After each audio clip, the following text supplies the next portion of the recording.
Hello and welcome to the NESN Pregame Chat presented by Mimecast. I'm Doug Kai, joined by Zach Cox and Matt Chatham. Happy holidays, Merry Christmas to all those who celebrate. We got Patriots-Bills here in a surprisingly chilly Gillette Stadium. Right? We're sitting here in the shade. I think we were expecting to be, it'll be a nice warm 42 with the sun out. Not so much the case out here. It's a little bit chillier than expected. But we should have a pretty intriguing matchup between the Patriots and the Bills. Patriots are 9-5 heading into this matchup. With a win, they could clinch the AFC East. I think that, a few weeks ago, everyone would have expected the Patriots already would have clinched the AFC East, but the last 2 weeks just really have not gone as expected for the Patriots. So they really, obviously, need to turn things around here in the last two games. And even if they do, I think a lot of people will say, well, it was against the Bills, it was against the Jets, it was at home, who knows what's going to happen in the playoffs. But just for themselves, I think, they need to gain some confidence here over the next couple of weeks.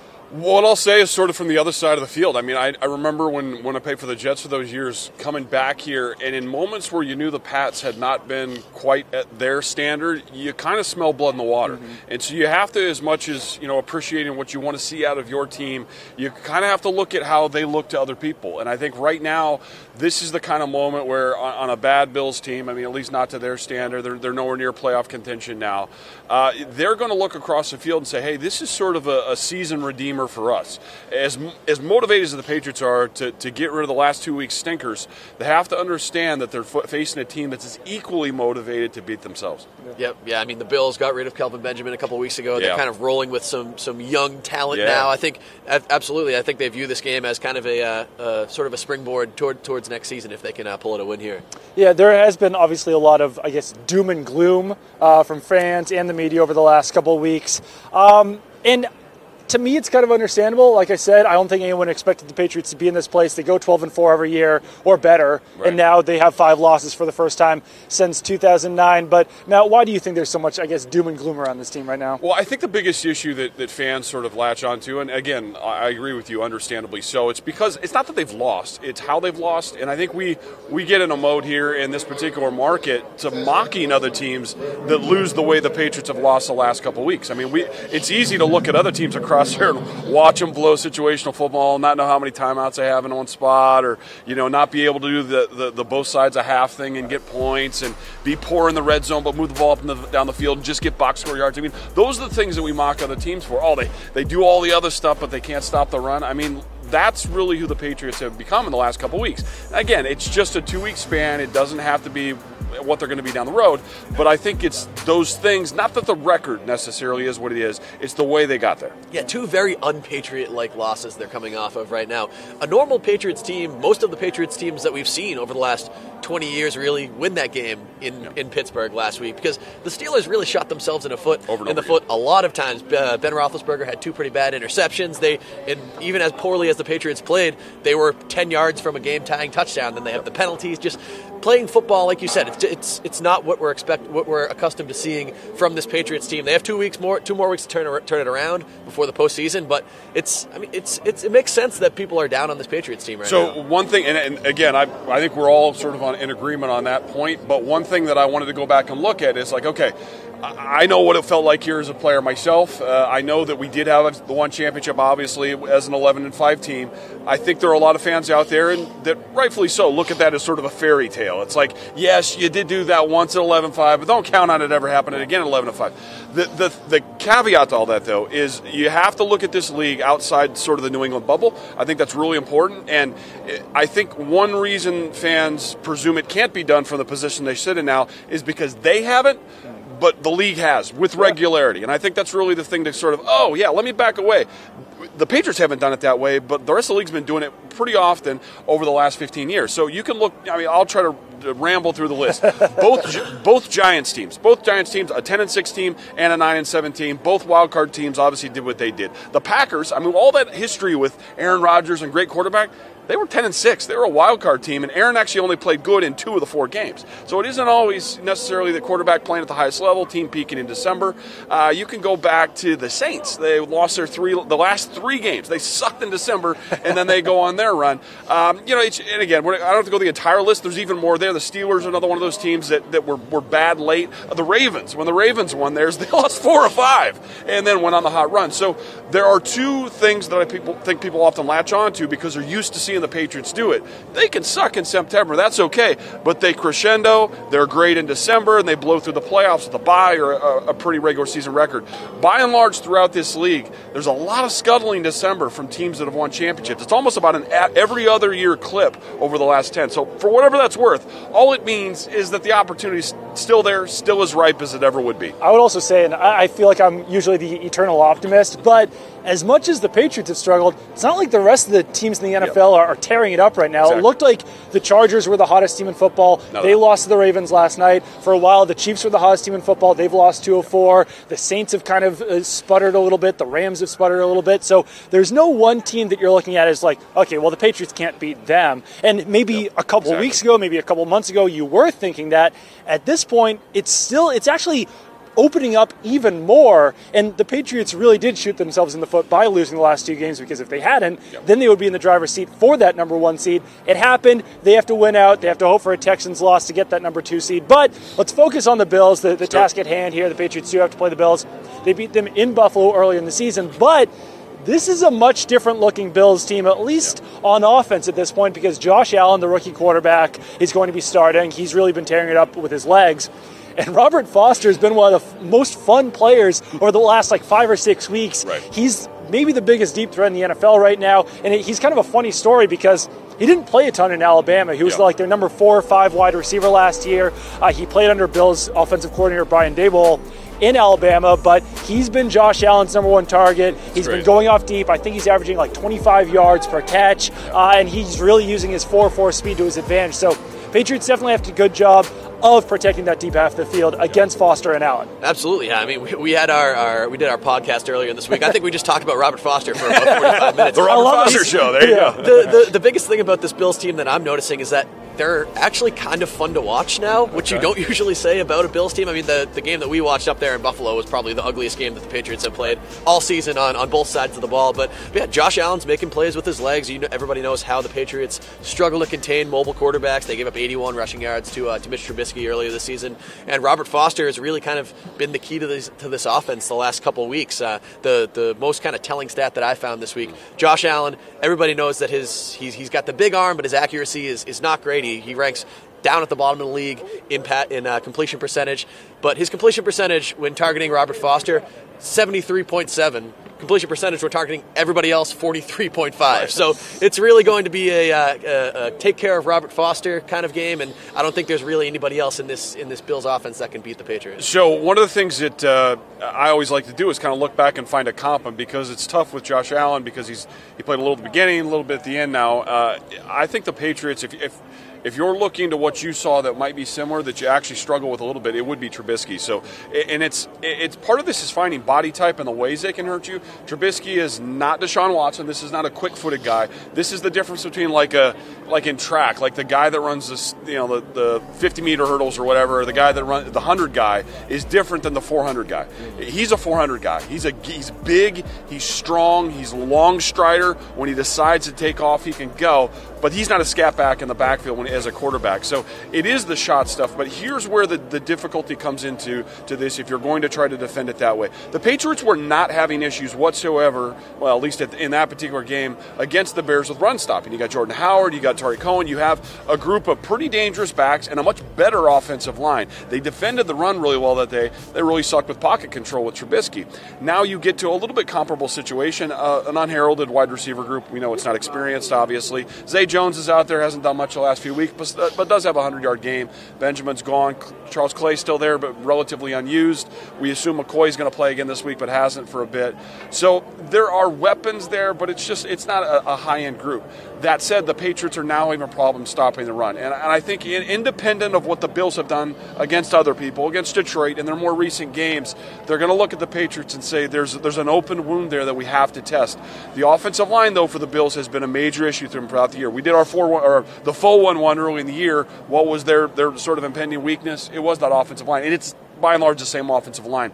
You just simply have now a quarterback that can get away a bit on his own and have the broken plays. So, and the Foster point is interesting as well because you don't get to that kind of high catch rate and you don't get to that high completion percentage of that particular guy in the normal course of an offense. Those are broken plays. That's that guy finding an opening, and that's Josh making a play with him. So pocket control is a big thing, but I think even more, presuming McCoy's health, of course, I think they're going to have to test the Patriots over and over again until they can convince them, we're stopped that, we got to move to the passing game. Important to note, too, that Lesean Mccoy is really not having a Lesean McCoy-type season this year. He was a Pro Bowler just last year, but he's really struggled. He's been hurt for a lot of the year, and he averaged 1 yard per carry when the Patriots played against the Bills back in Buffalo. So this, on paper, this should be a week for the Patriots' run defense to kind of get back on track. But we said that last week against the Steelers, and the third-string rookie running back went off for 140 yards. Yeah, exactly. One point I should mention on that, too, you mentioned the amazing game that Samuels had. I mean, he was like 9 yards a carry or something. Crazy. It really felt like a game where he could have rushed for 250 if they'd have stuck with it. Yeah. And I think that's what makes this game a little bit different. The Bills don't have the personnel, unfortunately, from their point of view, to go put 5 wide receivers on the field. And the reason the Steelers had the run output they did in the game that they did and only were able to put up 17 points is, in my view, that they gifted the Patriots some defensive situations. They went 5 wide. That helps the Patriots. The Patriots have a really nice back end. They're strong at at all 3 cornerback spots, the 4th even if you count Jonathan Jones. They're good on the back end with veteran safeties, but it's the run. And if the Bills are just simply not built to go 5 wide, I don't know if they have 5 wide. So that they can't go try to do what the Steelers did. I think that pushes them into a more traditional run attempt. And the Patriots just wouldn't, I guess they'd like it. They would be scared of the Bills. They're not going to go out and dime in this game, and that was one of the biggest problems in that game against the Steelers, that the Patriots were in dime so often, and that's when the Steelers had so much success on the ground. Well, let's address the elephant in the room, though. Heading into this game, Josh Gordon will not be playing. His temporary reinstatement into the league was rescinded, so he's back on the suspension list. He announced earlier in the week that he was taking a leave from the team. Then the suspension news came out. So Patriots offense already was struggling, I guess, in the second half of the game against Miami. The whole 4 quarters against the Steelers only put up 10 points.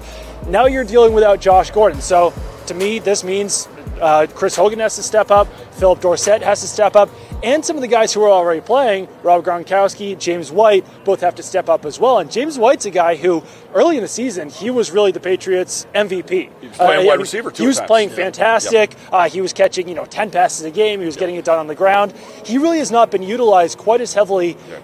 And I guess the point in the season where I would point to is when he hurt his knee against the Packers. After he hurt his knee against the Packers, he just really was not utilized as much. Then Sony Michel came back, Rex Burkhead came back. So one of the keys in this game, I think, we're not in our keys yet, but to get James White back involved. Right. But I think that Rob Gronkowski has to have a good game as well, and the Patriots have to actually target him in this game, which is something that they didn't do that often against the Steelers. Yeah, so one of the things I would point to here when we talk about, I want to just briefly get this out of the way with Josh Gordon. Amazing talent. No one that steps in and stands where he stands is going to do it the way he does. He's big, he's strong, he runs through the catch without a pause. That's a real rare attribute. He snatches the ball. It's a bad week to say that because he did have the bad drop against the Steelers a week ago. But I say all those things, and I think there's a misperception out there about how Josh has been used. And it's really evident on game film that you're not going to see on the TV broadcast, and we get that. He was not a vertical threat. He was not a guy that won very many go routes or fades at all at his time here. Slants. A lot of slants, a lot of end cuts, a lot of a sharp win at the line of scrimmage with his strength, get the ball out in front of him. He was a big play guy, no question, but I think one of the mistakes that people make, the incorrect assessment here, and when you replace him, you're not trying to replace a deep threat because he wasn't one. I think one of the places the Patriots have found vertical threats in more recent weeks is actually the seams, not the outside receivers. Cordarrelle Patterson ran straight up the seam against Miami for a deep ball. You're going to miss the strength, the blocking. I know that's an underrated thing. Josh Gordon was a beast as a blocker out there, so you're going to have a smaller body type, quite frankly. You're going to most likely have Philip Dorsett in that spot, who I love, but it is a different body type. I just think they do it a different way. You may see more Patterson, or maybe his rep count still stays in that 10 to 12. Philip Dorsett I love. Obviously the end zone out down here, this northwest end zone that we sit away from, that's Philip Dorsett running a little in and then back out route against Xavier Howard, Dolph Dolphins Pro Bowler, whipping a Pro Bowler one-on-one in the red zone. I think really where the difference will be is how they put together red zone packages. Josh was a good between the 20s kind of guy. He wasn't a big high touchdown unless it was a breaking play to get into that area. And I really think right now they don't need help 20 to 20. Yeah. They need red zone help. So how they reconfigure themselves in the red zone is actually a point that I think sits independent of Gordon being here or not. I mean, and their red zone kind of efficiency, effectiveness was an issue even with Josh Gordon. Like you said, exactly. He was never really targeted down there in the end zone. They've just recently started to kind of go toward Rob Gronkowski more in the red zone. But that's a big going to be a big key to this game. Complete drives. These last couple games, they've gone down into the red zone. They've stalled. I mean, sometimes it was penalties the last game, but sometimes it's just kind of strange play calling or just poor execution, and they definitely need to clean that up this week. Let's get into our keys of the game. I will start with you, Matt. As always, I'll take the third go around here and take the leftovers. But Matt, what are your keys of the game here? Well, we'll just do offense first. I'll slide through on the offensive part. I think for the Patriots, one of the things you need to do is, it's really Zach's point, sort of being more of a drive finisher. We know they can move the ball. I mean, I think one of the things that you get caught up here in the last couple of weeks is that they were both losses, but the Miami game, they blew the ball up and down the field. They're an over 30-point offense. It was just frustrating. Even that, they left probably another 14 points on the field. So they got to be better in the red zone. There's no concern or should be no concern about moving the ball between the 20s. They have to figure out a way to finish drives. And I think the best attribute this team has, with or without Josh Gordon, is still the depth and variety of weapons that they have. Cordarrelle Patterson is a unique player. Get that guy the ball in his hands 2 or 3 times more than what he's had. Start targeting Gronk as a true inline tight end. He's not going to be extended wide receiver land. He's not Kelsey right now, but he's still the biggest, baddest beast that's attached to a formation that's still going to be matched against linebackers. And where does that point come into the Buffalo game? Matt Milano did a really nice job against him up in Buffalo the times that they stopped. Milano's an athletic linebacker. He broke his fibula, a leg bone of some sort a week or 2 ago and is on IR. So there's a younger dude now at that other linebacker spot, the open side linebacker spot. I think they're going to have some nice down in the red zone matchups that will either hit with Rob or that other linebacker. Who's the other guy he catches? The back. That's James White. So one of those 2 spots is going to be a place you can lean really heavily upon, and I'd like to see that. It's finishing drives, being better situationally. Yeah, you touched on it a little bit there. I want to see James White get involved in this game. Josh McDaniels, excuse me again. Josh McDaniels said this week that James White needs to be more involved in the offense, and really when James White is involved, the Patriots have success. I mean, looking at going through kind of James White's game logs this season, when he has 13 or more carries plus targets, Patriots are 9-0. When he has 12 or fewer, they're 0-5. So he's really been a key to this offense. I think they need to get him more involved. And then I'm looking to see what we see from Chris Hogan today. Chris Hogan's going to be one of the guys that has to step up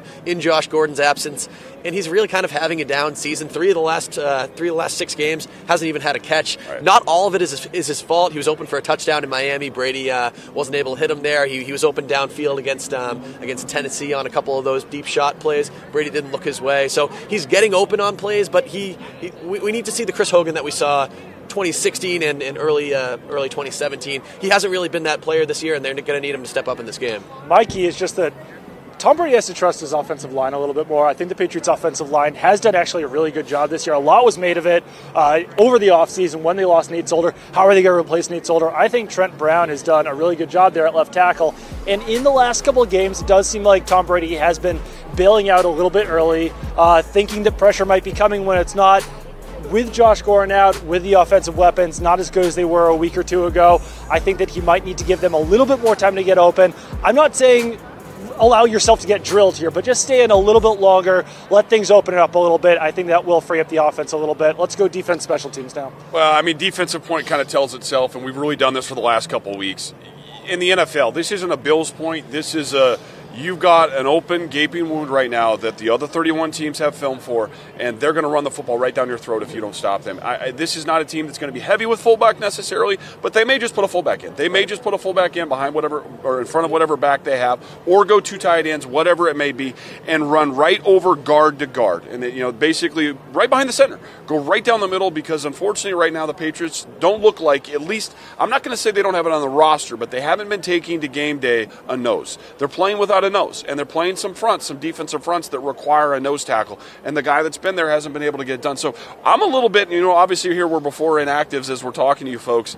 I'm a little bit on Danny Shelton watch. Not because Danny Shelton's going to go get sacks, not because Danny Shelton's going to get TFLs or anything like that, but because he's the only true body nose on the team. And if offenses are going to run it right over the guards, right over the center, right down the middle, you need a big body that doesn't get pushed back. You need a big body that can get off the block and not make the tackle 68 yards time when he finally does make a play. So they've got a problem right on the middle, and they've got to fix it. And it's going to take the right combination of guys and the right particular run front that they choose. And that's too much into the weeds for a show like this. But the choices they make defensively and the people they put out there, they're going to get that sewn up here in the next couple weeks. Yep, stop the run. That's the exact same thing that I was going to say. I don't even know if it's going to be a key maybe to this game, but just a key moving forward. They need to shore up this run defense, whether that's putting Danny Shelton back in. I think a lot of people were a little surprised that Danny Shelton didn't get back in the lineup last week, and then they came out and basically played the entire game in dime, so it made a little bit more sense. I'd be interested to see if he's back in the lineup this week, and it's just something they can't go into the playoffs, especially,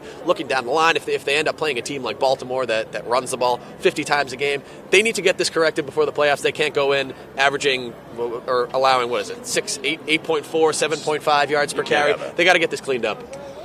Run game, obviously, very important. The Patriots have really struggled on run defense. I'm going to say big plays, especially when you're going up against Josh Allen and Robert Foster. I think that, obviously, the Patriots should win this game. They're, 13.5-point favorites. We'll get into that in a second.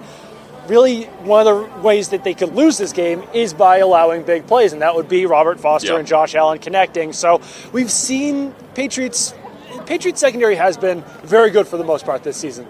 There has been times when Lesean McCoy's allowed some big plays, so I would like to see either Stephon Gilmore or J.C. Jackson going up against Robert Foster. Those guys have done a really good job preventing big plays this season, especially J.C. Jackson. J.C. Jackson he hasn't allowed a single touchdown this season. I don't know how long that can last. Some of it's a small sample size, but one of those guys really will have to shut down Robert Foster, not allow any big plays, and I think the Patriots can win this game. But let's get into the betting lines with Chatham's Choice. What is it? It's a 13.5-point line, and it's a 44.5-point over-under. So where are you going with this? Yeah, so obviously, folks, I have some mea culpa here to do because I've been down on you the last 2 weeks. We were flying at 10-2, or now we're 10-4. And I'll be frank with you. I don't think this is a great week to bet the Patriots game. And I'd like to put that out there in case you're waffling on the amount of money you would put forward beyond just where you're going to put it. I think this is why, because as Doug mentions correctly, it's at 13 and over 13 in other places. And I think that's more of a historical line that Vegas latches onto and not something that's necessarily grounded in what these teams have been doing lately. And that's a little bit scary. So to ask you to go in on either side of that line, I think we've all been here many times in this particular stadium, seen other things happen other places, and walk in here and win by 30 points. I wouldn't be surprised by that whatsoever. But if they end up in another tight one or they even get knocked off here, the last 2 weeks would tell you that's a possibility as well. So that sends me to the points, which again, why I'm telling you this ain't a great week to bet, because they're right on 44.5. So at 45, I was under. At 44.5, I'll still tell you to go under. I think under's maybe the safest, but you get a lot of uncertainty with what's going on with the Pats offense. A little bit of cool day here, and a Bills offense that's very capable of being 14 points or less. I think that's the safest of the two, because the Patriots go have a big day at 30 points and drag the Bills along for 17-19 or something like that. It's possible, but if you got to put one out there, I think the under is probably your safest roll. Yeah, I'm going to say Bills and the points in this game. I could easily, like you said, I could easily see a situation where the Patriots come in here and win by 30 points, but I don't know. It's just my gut says that it's going to be another kind of sloppy, sort of grinded-out game like we saw up in Buffalo a couple weeks back. 13.5 is just such a big line. I'm taking Bills and points in this. I'm going to go kind of out of left field on this one. Money line right now for the Bills win, I believe, is plus 600. And, I don't know about you guys. I think it's possible the Bills win this game. I don't think it's likely. I think it's possible. So put a minimal amount of money on that money line, put $10, say, get $60. That's pretty good. That pays for a Christmas gift for you. And if you lose the $10, it's like a scratch ticket, basically. And it's, Patriots have lost 2 in a row. I don't know how bad this will go throughout the rest of the season, but I mean, at this point, they've lost 2 in a row. They've lost 2 games that no one expected them to win.